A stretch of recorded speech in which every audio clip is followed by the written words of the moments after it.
What's going on, my beautiful people? We're gonna have a good time. This is gonna be fun. We got a lot of stuff to go over, a lot of things to cover. This week has been wild ups and downs, but thankfully we are ending on a positive note. If y'all haven't checked the price of Bitcoin recently, we are over $78,000. Ships are moving through the strait, and things are looking up. I mean, I can't complain one bit about what's happening out here. It's been a pretty decent, yeah, week, I gotta say. If you take a look at what I mentioned last week, I did kind of say that price of Bitcoin, sure, it's going to be fine. Not looking for anything major. I mean, we're up 4% just today. But overall, I am really looking forward to this altcoin season and things that come with it. Again, it's a matter of making sure that you're getting prepped for the things that are about to come. Nobody ever makes money when prices are pumping. People make money before the prices pump is the best way that I can put it. Just ensuring that you know exactly what's actually happening out there before things take place. Now, I will say I don't have my co-host here with me today, so I would love actually to work with y'all. If y'all got questions, if you got anything you want to share, anything you want me to look into, I am here for that. We're still nailing down the format, I guess is the best way that I can say it. Figuring out what it is that you guys want to hear about, things that are important to you, because I'll tell you, it doesn't matter what I like. At the end of the day, people that are watching, people that are actually listening in are the ones that are going to make the difference and make the decision of, hey, is this stream worthwhile or not? Pretty straightforward in my mind, to be honest with you. Let me see. Why is my autofocus acting up? This doesn't look good. Let me see if I can get this straight. Uh, uh, uh, uh, let me see. No, still bad. Anyway, we'll fix that later. All right, let me go over a few of the things that are actually going on right now. Ooh, when was this put out? Let me take a look. The IMF did put out some interesting stuff here. They're always having fun little conversations with all sorts of people. Um, Here we go. This is I'll just give you the headline because it's actually going to tell you everything you need to know. There's not a lot of things going on in the article itself. So the global economy faces renewed tests as the war in the Middle East threatens to disrupt growth and disinflation. What in the world does that mean? Well, basically, things are not as bad as they thought it was going to be, first and foremost. And secondly, this all boils down to productivity. And productivity nowadays means power. And if you have the power, to actually manage things, you're going to be better off than the competitors. Best way that I can put it. It really everything's right now is boiling down to: do you have the infrastructure to generate power to support everything else that's going on out there? It's kind of the notion that we're running with right now, and things that we should probably be paying attention to. Now, as far as what do you call it, the volatility and the risk of what's been happening in the markets lately, as usual, you have parallel ETFs. You have so many of these things that are kind of going. I don't want to say completely on chain, but it is like I said, parallel, which means that these ETFs they are running consistently with a parallel asset on chain. What does that mean? Well, that means that we can actually see yields on chain as opposed to having to go out there and actually buy ETFs and give our money to the banks. I guess is the best way that I can put it. It's kind of exciting. This blend was announced back at the beginning of the year by BlackRock, so things are moving forward in that way. I want to make sure that we actually talk about what's happening here. And should I give you alpha? That's always the question that I have in my mind. Like, what is it that I can tell you without getting in trouble? Because that's usually what it boils down to. There's plenty that I can tell you. I know for a fact that one of the things that was kind of out there in the news was that KuCoin back in for April kind of reported that it was crossing $92,000 on the $4.5 billion ETF inflows that they have seen. It's kind of going a little bit wild, but my money is not on KuCoin. And I guess that's the best way that I can say this. I am not looking for a big upside on that exchange necessarily. I think that there's others that are out there that could do really, really well. Let me pull this up here because I think that this is going to help everybody. I don't want to say just benefit, but honestly, win. There are, I can get you guys to make, let me see. 23 cents on the dollar is something that I can basically guarantee. Let me pull this up. And here's why I say that. If you go to Polymarket right now, and let me show my screen, make share screen, make share this window. Where we at? Kraken. Boom.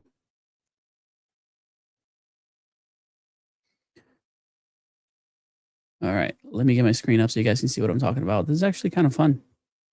There is my screen. So this looks way too small. We're going to fix that in a minute here. Make sure that you guys can actually see my screen. Oh, everything just got really slow. Kraken IPO buy. Right now, the date is December 31st, 2026. Now, why do I think that this is a big play? Not only a play, but something that's important for people to be paying attention to. A couple days ago, the Kraken CEO actually announced that Kraken would be doing an IPO. So I'm a little confused why we're still looking at a 27 cents no on this one. This is literally free money. I'm going to be making a chunk of change potentially, maybe not on this one. For me, this is, again, never financial advice when I'm sharing these things with you guys, but why in the world would I not buy this when the CEO has come out and said that they are doing it? Especially with the insight that comes from the company itself, and that's something that I want to make sure everybody can actually understands. People talk about insider trading all the time when it comes to crypto. There is no such thing as insider trading when it comes to private companies. As soon as a company becomes public, they got to deal with a lot more scrutiny. But until that company is actually out there as a public entity, it doesn't matter. It really doesn't matter what they say, who they talk to, and what kind of conversations they're sharing.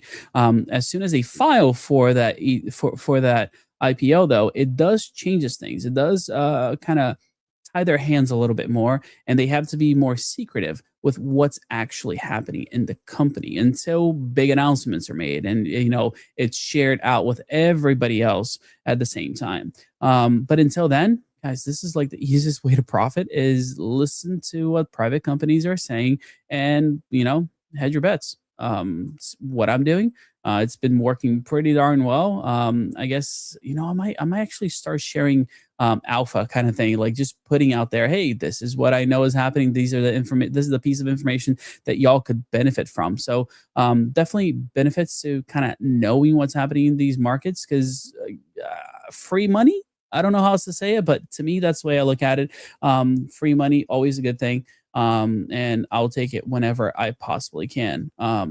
Yeah, and that this one with the Kraken IPO is definitely one of those no brainers for me that I'm like, yep, this is just about to happen.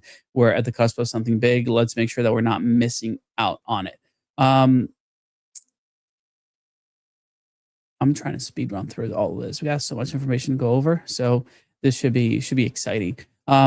AI. I definitely want to touch on AI today. Kind of give you guys a little TLDR, and I say that because I'm actually running a lot of things. Last week I mentioned to you guys how I think it was Miko's got out.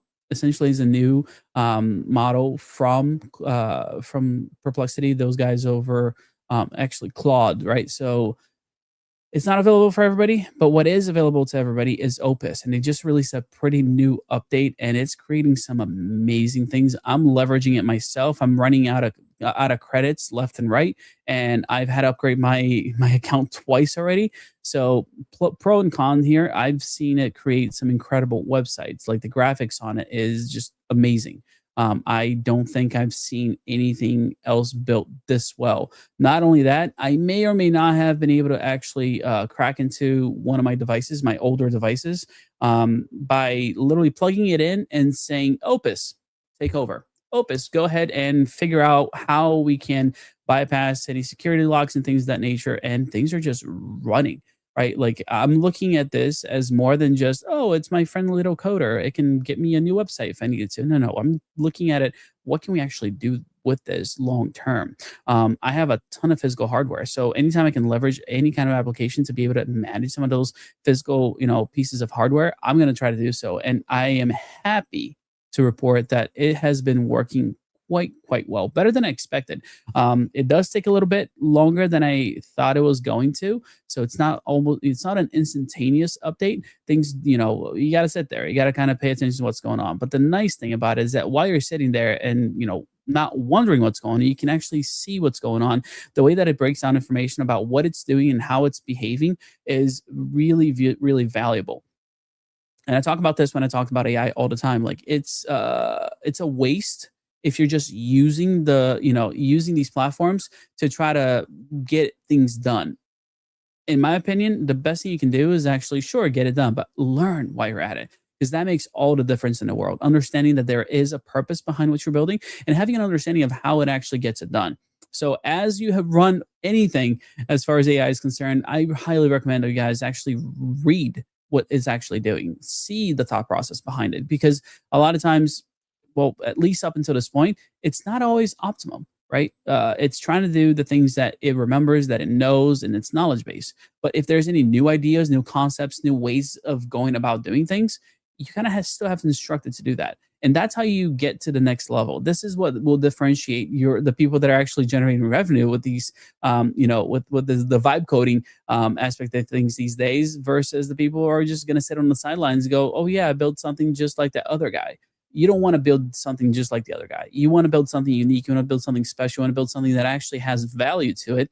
And if you're just doing what the model is telling you to do, or what the model wants to do, everybody can do that. There is no there's no edge to what you're capable of doing. There's no edge to the ability of your bot versus somebody else's. So agents are just as good as the information you feed it, how you instruct it, and how you tell it what to do. So um, no, I'm not selling a course. I'm just trying to give you guys insight as far as like what actually works. I've been doing this since it came out, I guess you can say, and having that experience has really kind of set me up for success in a space. At this point, I'm basically vibe coding platforms that are too complicated to fully vibe code.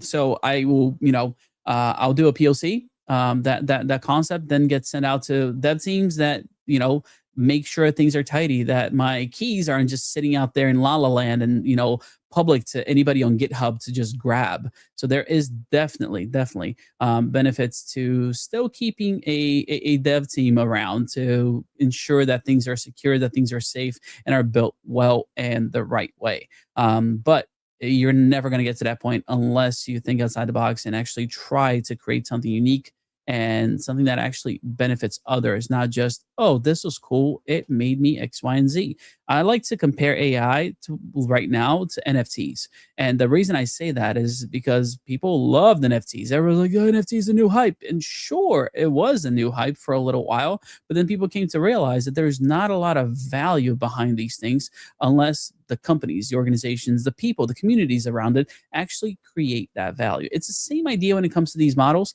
There's no benefit in these models unless you create value behind it. Otherwise, you're just spending money. You're just giving your money to these perplexity companies, to your opening eyes of the world, and you're going to be highly disappointed at the end of the day, just because you're not going to get done what you actually want slash need to get done. It's a waste. It's the best way that I can say it. It's just a unfortunate waste if you go that route. So think about it the same way. Like, we're talking about a brand new market that has a ton of opportunity, but still, most people are not never going to benefit from it. Most people are not going to be able to, to I don't even want to say cash flow, but it's going to be a net loss at the end of the day, because they're going to be spending so much more money than they're actually making, that it just won't make sense for things to run long term.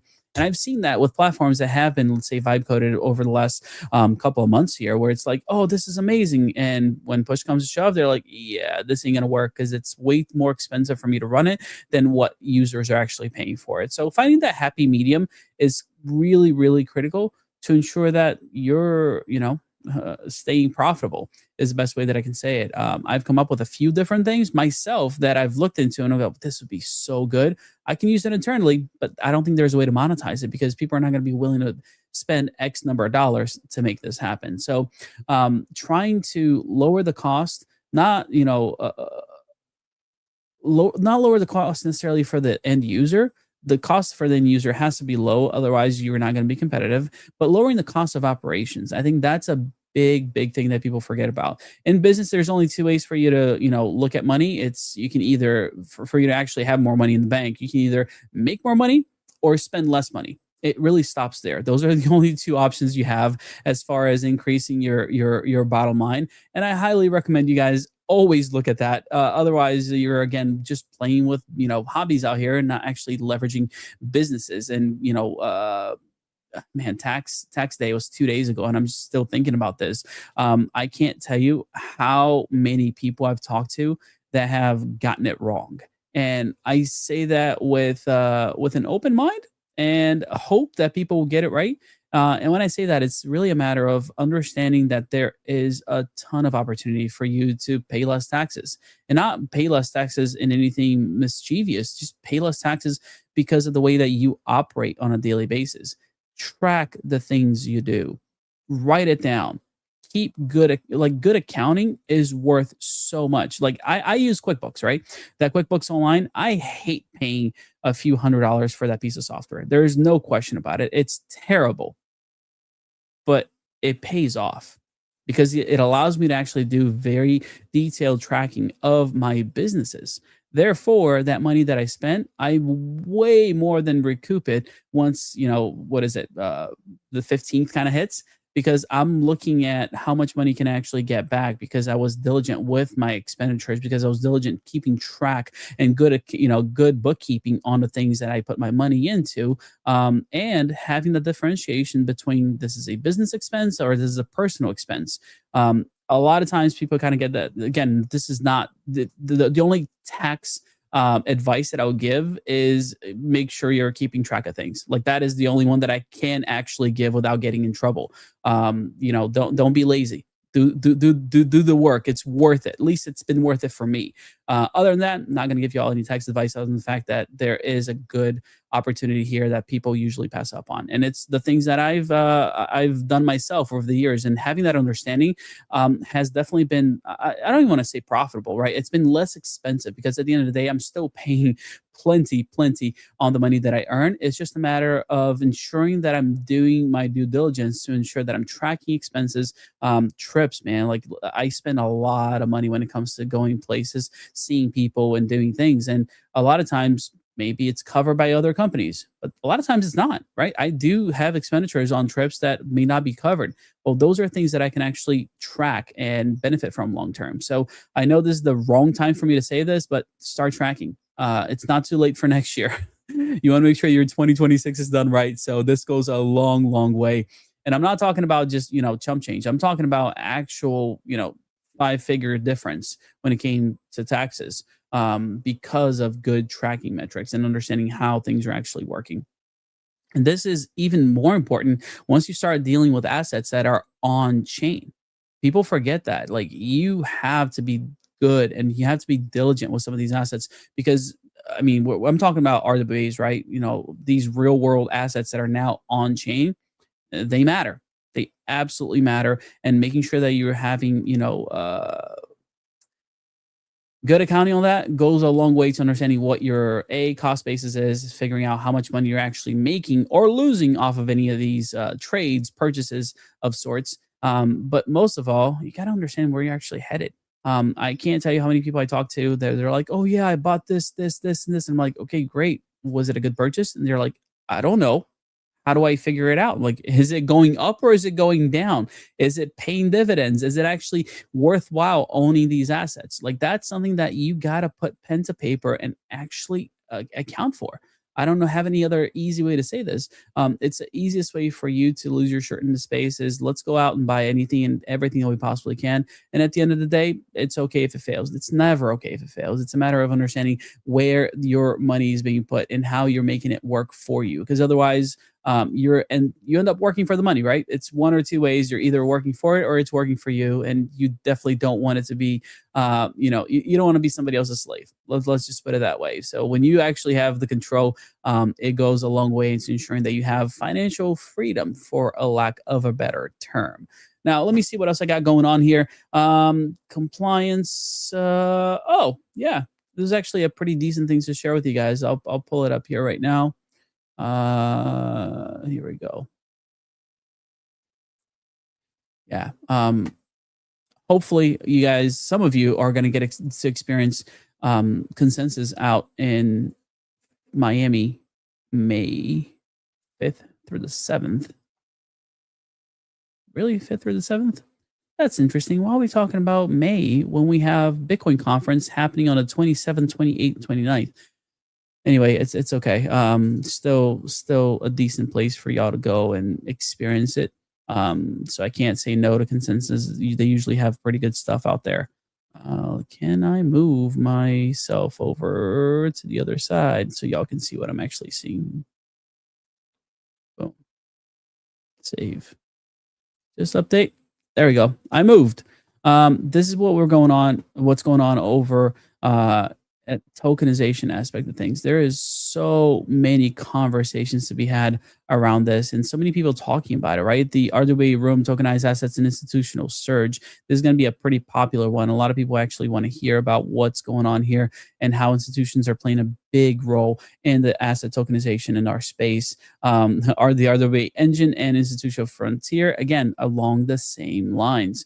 The best thing that I can say is that these are very clever titles, and my thing that I always go for is figuring out who's actually speaking, who are the people that are going to be giving these talks and kind of covering this information. Because at the end of the day, if you can hear from someone experienced, someone that knows what they're talking about, it's usually a better experience than just going to some random person that might just join the space and paid a little bit of money to actually have a conversation.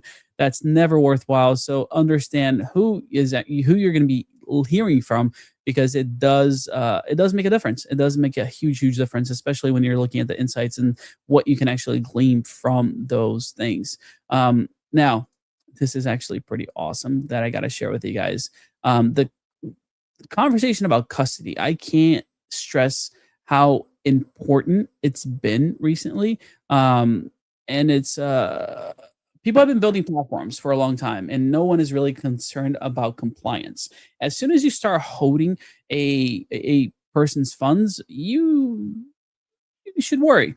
You got to worry about who's going to be looking into it, who's actually going to be talking about the stuff that you're doing. So may it be, let's say, having to have a money transfer license, right? Like that's a big thing here in the U.S. Are you now, considered a security because people are putting money in to your company and now expecting to receive returns?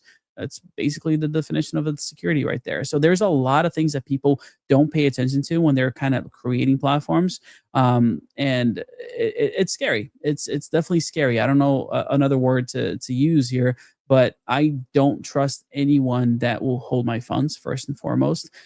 Even exchanges, and I do use exchanges. My top one right now has been crypto.com. Do love that their platform, their credit card that goes along with it. They were able to withstand what happened with the last crazy cycle and FTX and all that stuff. They had a lower interest rates that they were paying out, which is fine as long as they stay afloat and they're not rugging clients and taking their money and running with it. I'm okay with that.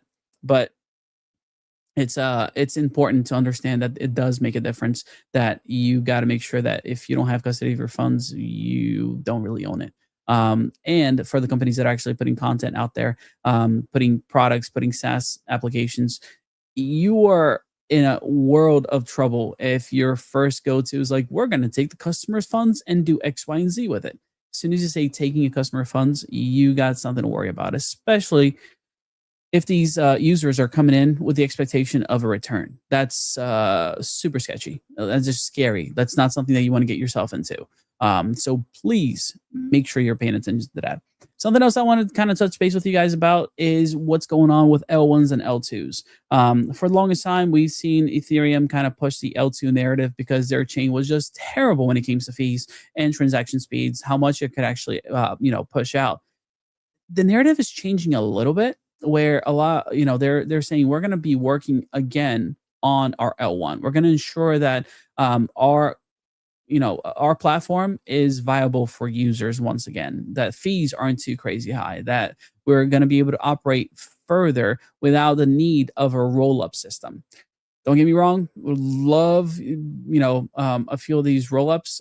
Base, to be specific, has been definitely my favorite out of all of them. And we see a lot of builders actually coming to base to put products out. They've had a better experience, better transaction time speeds, and the financial incentive of not spending an arm and a leg every time you need to deploy something.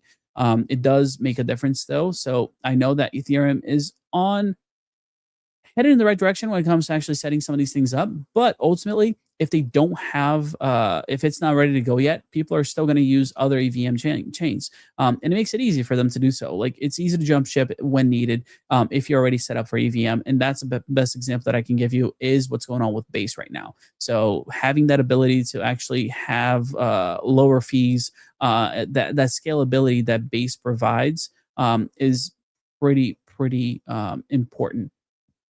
Let me see if I can pull up the numbers actually, because the L2 beat data came out and kind of associated these guys, both Base and Arbitrum, with the highest TVL on all of these secondary chains. Let me see if I can get you guys up here to see this.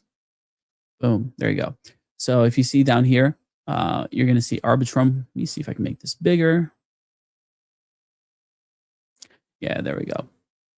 So $16 billion for Arbitrum, 12 billion for Base, and then everything else is like way far behind, which is kind of wild to see, right?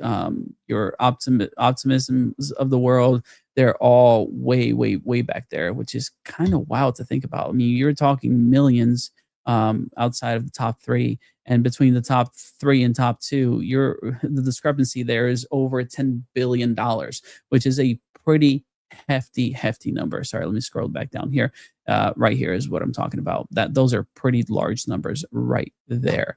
Kind of crazy to see how things are moving. Don't get me wrong, there's definitely opportunity even when things are smaller. Like for example, you're seeing a increase of almost 30%, over 30% here on the last 24 hours. And that is something to kind of think about, I guess the best way that I can say it. And it's funny how there are cycles with all of this. Linea, for example, was a huge talk last year, and it's kind of sizzled a little bit. There's a lot of different opportunities, and it's just a matter of actually paying attention and seeing where can this go, where can this take me, and making your own educated guesses, decisions, not guesses, right? Because you're actually doing research on what might be worthwhile long term. It's kind of the way I look at it. But as far as deployment is concerned, my top one right now is definitely Base. Arbitrum, I do have a product actually getting deployed on there, but it's because they gave me money. So yeah. Where is great question. Great question, Mining Chef. Where is Polygon? I would love to see Polygon, but it's MIA. Then that's been a problem with Polygon for a while. Let me actually see if I can look up Polygon here. Yep. Polygon layer 2. Oof. Yeah, things ain't looking good for Polygon, guys. They're not looking great. Again, I think that what's keeping Polygon alive right now is this good old website called Polymarket. That's the one that, look at that. Oh, traffic returned to normal. Where we just pumped like crazy on that one because of the announcements today. It's going to go left and right. Look at that. Iran says the strait now completely open for commercial ships. Now I'm super confused. How are they actually going to consider this one, right? That's the crazy part of it. How do we actually see what's actually happening and who says the thumbs up or thumbs down on this thing?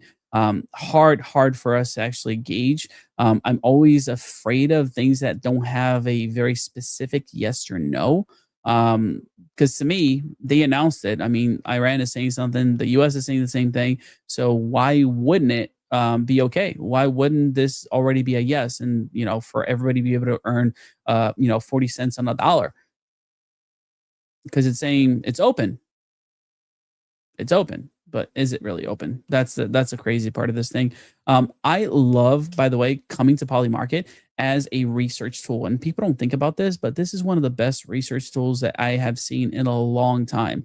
And what I mean by that is like, all right, let's go on this homepage and just scroll down and see what people actually care about, right? Like, for example, there is a 66% chance based on people putting money in that Bitcoin is going to go over $80,000 by the end of this month. That's the sort of thing. Okay, so people are being a little bullish when it comes to Bitcoin, right? That's the idea. This one is a nice one right here. Bitcoin above 62,000 on April 17th. Y'all made some money. Good job, guys. Good job. Um, yeah, up here. This is the other one that I always do. Trying to. Oh, who's winning? Let me see. Oklahoma City has the odds of winning. That's wild. I was not expecting that one. They've been doing pretty good this year. So, but anyway, this is definitely the research tool that I love to use. Simply because it just guides me in the right direction. It doesn't mean that we are doing the same thing. I'm going to look at exact what people are looking at, but it gives me a sense of where people are headed. Something else, I just want to see what's going on with uranium because I had a pretty awesome stream with your metals.io, previously uranium.io. Look at that. US obtaining uranium. Okay, so the talk here is really like getting that uranium back.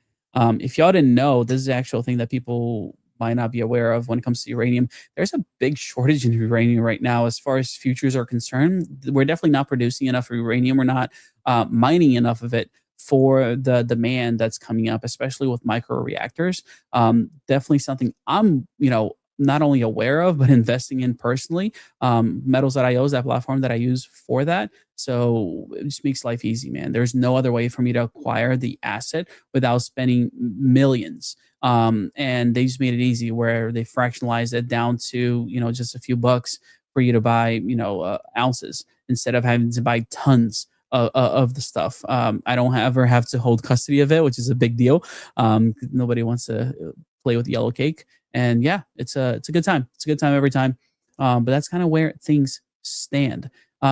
I promised myself I was going to keep it to 30 minutes, and I actually launched this stream at the right time. So to wrap it up, I'm going to give you all the rundown of what we actually went over. Talked about those L1s, L2s, talking about the RWA tokenization aspect of things, and custody, as especially when it comes to those markets. Understanding who actually has custody of your assets, custody of those funds as well.